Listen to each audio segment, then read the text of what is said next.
अल्लाह की फरमानबरदारी पर इस्तिकामत।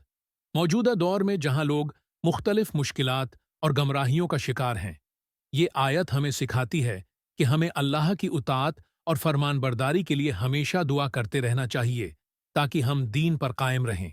औलाद के लिए नेक दुआ।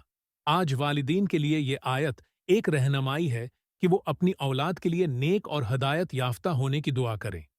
सिर्फ दुनियावी कामयाबी की दुआ काफ़ी नहीं, बल्कि दीनी तरबियत और अल्लाह की इताअत के लिए भी दुआ ज़रूरी है। इबादत के सहीह तरीक़े अपनाना। इस आयत में हज़रत इब्राहीम और इस्माईल अलैहिस्सलाम ने अल्लाह से इबादत के सहीह तरीक़े सीखने की दुआ की।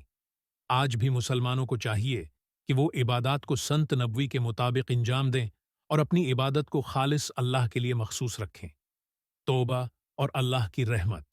ये आयत हमें याद दिलाती है कि हम अपनी ज़िंदगी में की जाने वाली गलतियों और गुनाहों पर अल्लाह से तौबा करते रहें, क्योंकि अल्लाह तौबा कबूल करने वाला और रहम करने वाला है।